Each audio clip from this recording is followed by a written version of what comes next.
Sir முடிஞ்சு வந்திருக்கீங்க, காலையில இருந்து உங்களை சென்னையில இருந்து கொண்டு வந்திருக்காங்க சார். இப்போ எப்படி என்ன விசாரணை நடத்துறாங்க? 40 கேள்விகள் கேட்கறாங்க. என்ன சார் பேசலாமா? பேசலாம் சார். நேற்றைக்கு திராவிட முன்னேற்ற கழகத்தின் சார்பாக தஞ்சாவூரில் விவசாயிகளுக்கு ஆதரவாக ஒரு மிகப்பெரிய ஆர்ப்பாட்டத்தை திராவிட முன்னேற்ற கழகத்தின் சார்பாக எங்கள் தலைவர் அவர்கள் அறிவிச்சு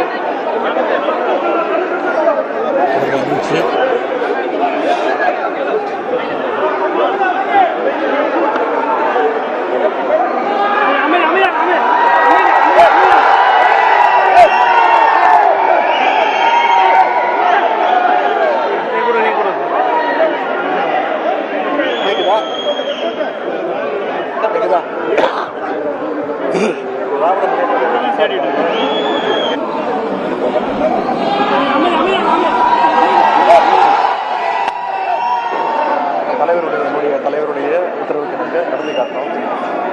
நானும் கலந்துக்கிட்டு அதில் பேசுகிறேன். என்னோடு சேர்ந்து எங்களுடைய கூட்டணி கட்சி தலைவர்கள், விவசாய சங்க நிர்வாகிகள், விவசாயிகள், பொதுமக்கள் நிறைய பேர் அதை கலந்துக்கிட்டு சிறப்புரையாற்றினாங்க. நான் கிட்டத்தட்ட ஒரு 25 நிமிஷம் அதில் பேசினேன். முழுக்க முழுக்க இந்த ஆட்சி அமைஞ்ச பிறகு விவசாயிகளுக்கு என்னென்ன விதமான துரோகங்களை செஞ்சிருக்கிறாங்க, தேர்தல் வாக்குறுதின்னு பொய் வாக்குறுதிகள் சொல்லி விவசாயிகளை எப்படி ஏமாத்திருக்கிறாங்க, மேகதாது அணை கட்டுவதற்கு கர்நாடக அரசு மிக தீவிரமாக முயற்சி பண்ணிட்டு இருக்கு. அங்க இருக்கக்கூடிய முதலமைச்சர் அனைத்து கட்சி கூட்டத்தை கூட்டி மேகதாது அணை கட்டுவோம் அப்படின்னு தொடர்ந்து சொல்லிட்டு இருக்கிறாரு.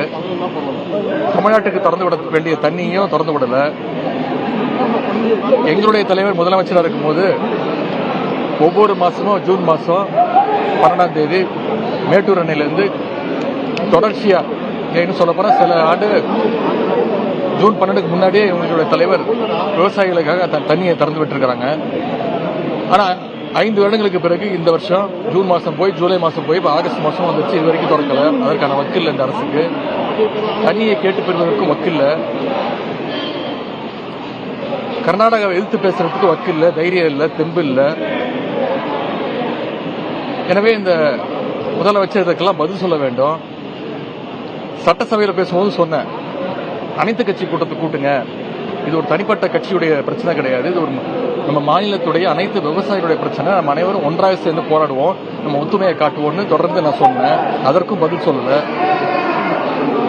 இதையெல்லாம் நேற்று வலியுறுத்தி, அது மட்டும் இல்ல, ஒவ்வொரு அமைச்சரும் இந்த 3 மாத காலங்களில் என்னென்ன பண்ணிட்டு இருக்கிறாங்கன்னு ஆதாரத்தோடு குறிப்பிட்டு பேசினேன். அதற்கெல்லாம் பதில் சொல்றதுக்கு தெம்பு இல்லாத, திராணி இல்லாத, வக்கில்லாத ஒரு முதலமைச்சர், ஒரு டம்மி முதலமைச்சர் நமக்கு வாச்சிருக்கிறார்.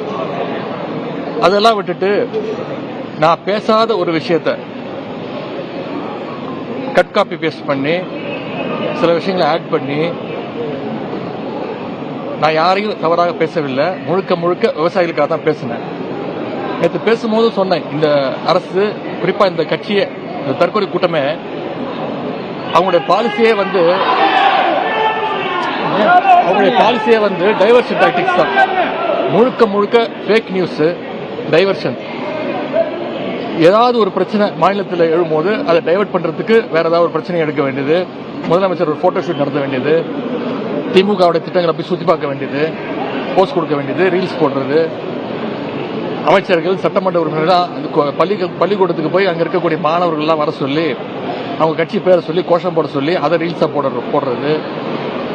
அவங்களுடைய சட்டமன்ற உறுப்பினர்கள் மேல அவங்களுடைய நிர்வாகிகளே இதுவரைக்கும் பல்வேறு குற்றங்களை சொல்லியிருக்கிறாங்க, பாலியல் குற்றங்கள் சொல்லியிருக்கிறாங்க.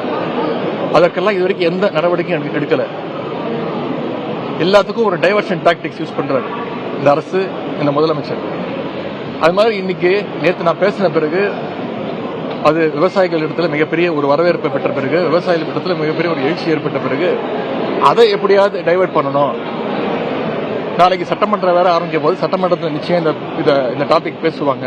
எதிர்கட்சி இந்த பிரச்சனை எழுப்போம் அப்படின்னு தெரிஞ்சுட்டு அதை முடக்கணும்னு டைவர்ஷன் டாக்டிக்ஸாக இன்னைக்கு காலையில் நான் பேசாத ஒரு விஷயத்த பேசுனதா பிரித்து கட் காப்பி பேஸ்ட் பண்ணி அதை நேஷனல் மீடியா வரைக்கும் கொடுத்து பரவ வச்சு காலைல காவல்துறை வந்து என்னை கைது செய்ய போறேன்னு வந்தாங்க. கைது செய்ய போறதா சொன்னாங்க. நானும் சரி நான் முழு ஒத்துழைப்பு தரேன்னு சொல்லி அவனோட போனேன். கைது செய்யப்படும் போது நான் பத்திரிகையாளரை கேட்கும்போது சொன்னேன், இதை எப்படி பாக்குறீங்க இந்த கைது அப்படின்னு. நான் சொன்னேன், ரொம்ப நகைச்சுவா பாக்குறேன், ஒரு காமெடியா பாக்குறேன். நான் பேசாத ஒரு விஷயத்த பேசினதா கதை விட்டு என்னை கைது செய்ய பாக்குறாங்க, என்னை முடக்க பாக்குறாங்க, என்னை மிரட்ட பாக்குறாங்க. இதுக்கெல்லாம் பயப்படக்கூடிய ஆள் நான் கிடையாது. நான் கலைஞர் பேரன், முத்துவேல் கருணாநிதி ஸ்டாலினுடைய பையன், திராவிட முன்னேற்ற கழகத்துடைய உடன்பிறப்புல ஒருத்தர் நான் இதுக்கெல்லாம் பயப்பட மாட்டோம், நான் ஃபேஸ் பண்றதுக்கு தயாரா இருக்கேன் அப்படின்னு சொன்னேன். அதே மாதிரி கோர்ட்டுக்கு போய் என்ன சொல்லியிருக்காங்க அரசு வழக்கறிஞர், அவரை கைது செய்யற நோக்கமே எங்களுக்கு கிடையாது, ஜஸ்ட் விசாரணை கூட்டு போறோம் அப்படின்னு சொல்லி அரசு செலவுல மக்கள் வரி பணத்துல கிட்டத்தட்ட ஒரு 3000 காவலர்கள் பாதுகாப்போடு ஒரு டெரரிஸ்ட கூட்டு போற மாதிரி சென்னையிலிருந்து சாலை வழியாக 400 கிலோமீட்டர் தஞ்சாவூர் வரைக்கும் கூட்டிட்டு போய் எங்களை முறையா பாத்துக்கல. தஞ்சாவூர் கூட்டிட்டு போனோம். ஆனா தஞ்சாவூர் கூட்டிட்டு போகாம நடுவில் செங்கிப்பட்டின்ற ஒரு காவல் நிலையத்தில் இறக்கி அங்க விசாரணைன்ற பேர்ல பல கேள்விகளை கேட்டு இன்னைக்கு அனுப்பிச்சு வச்சிருக்கிறாங்க. இதை நாங்கள் சட்டப்படி நிச்சயமா இதை சந்திப்போம். நான் இந்த நேரத்தில் கூறிக்கொள்ள விரும்புவது, நான் எந்த விதமான ஒரு தவறான எண்ணத்தில் நேற்று பேசவே இல்லை. யாரையும் புண்படுத்தணும், யாரையும் தாழ்த்தி பேசணும், குறிப்பிட்டு சொன்ன பெண்களை தாழ்த்தி பேசணும்னு துளி கூட என்னுடைய மனசுல அது கிடையாது. உடனடியாக பேசி முடிக்கலைங்க. துளி கூட அது எண்ணம் கிடையாது. என்னுடைய பெற்றோர், என்னுடைய குடும்பம் என்னை அப்படி வளர்க்கல. என்னுடைய தாய் தந்தை என்னை அப்படி வளர்க்கல. எனக்கு ஒரு திருமணமாகி ஒரு மனைவி இருக்கிறாங்க, அவங்க கூட தான் நான் வாழ்ந்துகிட்டு இருக்கிறேன். எனக்கு ஒரு பெண் குழந்தை இருக்கிறாங்க, எனக்கு ஒரு தங்கை இருக்கிறாங்க, எனக்கு என்று ஒரு குடும்பம் இருக்கின்றது. தமிழ்நாட்டில் இருக்கக்கூடிய ஒவ்வொரு தாய்மாரையும் என்னுடைய குடும்பமாக, என்னுடைய தாயாக, என்னுடைய தங்கையாக நான் அப்படிதான் நான் நினைச்சிட்டு இருக்கிறேன். இந்த பொய் வழக்கு போட்டு என்னை பயமுறுத்தலான்னு இந்த அரசு நினைச்சாங்க. அதற்கெல்லாம் பயப்படக்கூடிய ஆள் நான் கிடையாது. இந்த நேரத்தில் என்னுடைய கைதை கண்டித்து திராவிட முன்னேற்ற கழகத்தை சேர்ந்த முன்னோடிகள், கழக உடன்பிறப்புகள் பல இடங்களில் மறியல் செஞ்சு ஆர்ப்பாட்டம் செஞ்சு கைது செய்யப்பட்டிருக்கிறாங்க. அவங்களுக்கு இந்த நேரத்தினுடைய அவங்க என் மீது வச்சிருக்கக்கூடிய அந்த அன்புக்கு பாசத்திற்கும் நான் தலைவணங்குகிறேன். அவங்களெல்லாம் விரைவில் விடுதலை செய்யணும்னு நான் இந்த அரசை வற்புறுத்தி கேட்டுக்கொள்கின்றேன். அதே மாதிரி எங்களுடைய தலைவர்கள், எங்களுடைய பொதுச் செயலாளர், எங்களுடைய தலைவர், முதன்மை செயலாளர், என்னுடைய வழக்கறிஞர் அணி, சட்டமன்ற உறுப்பினர்கள் அத்தனை பேரும் என் கூட இருந்தாங்க. அவங்களுக்கு இந்த நேரத்தினுடைய நன்றியை நான் தெரிவிச்சுக்கிறேன். என்னுடைய கூட்டணி கட்சி தலைவர்கள் அவங்க இந்த கைதை புரிஞ்சுக்கிட்டு நான் என்ன பேசினேன், ஏன்னா என்னுடைய கூட்டணி கட்சி தலைவர் அனைவரும் நேற்று என்னோட அந்த கூட்டத்தில் என் கூட பங்கேற்று அவங்களும் சிறப்புரை ஆற்றுறாங்க. அவங்களாம் தான் சாட்சி நான் பேசுறதுக்கு. அவங்களும் இந்த கைது முயற்சியை வன்மையாக கண்டிச்சிருக்கிறாங்க. எனக்கு இருக்கக்கூடிய ஒரே வருத்தம், சில தலைவர்கள் நான் பேசினதை முழுசா கேட்காமலோ பார்க்காமலோ தீர ஆராயாமலோ நான் தவறா பேசிட்டேன் அப்படின்னு கண்டனம் தெரிவிச்சிருக்கிறாங்க. அது எனக்கு கொஞ்சம் வருத்தமா இருக்கு. நான் எந்த நேரத்தில் அந்த மாதிரி தவறான எண்ணத்தில் நான் பேசவே இல்லை. விவசாயிகளுக்கு ஆதரவாக பேசினதுக்காக இந்த தரங்கட்ட அரசு கைது செஞ்சிருக்கிறாங்க. நான் மீண்டும் சொல்றேன், இந்த கைதுக்கு நான் பயப்பட மாட்டேன். இன்னும் 100 முறை பேசுவேன், மீண்டும் பேசுவேன். அதுல சில பேர் சொல்லியிருக்கிறாங்க நான் இரட்டை அர்த்தத்தில் பேசிட்டேன், டபுள் மீனிங்ல பேசிட்டேன் அப்படின்னு சொல்லியிருக்கிறாங்க. நான் நிச்சயமா டபுள் மீனிங்ல எல்லாம் பேசவே இல்லை. நான் ஒரே மீனிங்ல தான் பேசினேன், சிங்கிள் மீனிங்ல தான் பேசினேன், மீண்டும் பேசுவேன். கடந்த கால ஆட்சிகள்ல அரசு எடுத்த முயற்சினால, எங்களுடைய தலைவர் எடுத்த முயற்சினால காவிரியில தண்ணீர் திறந்து விடப்பட்டு விவசாயிகளுக்கு தண்ணீர் வந்திருக்கு.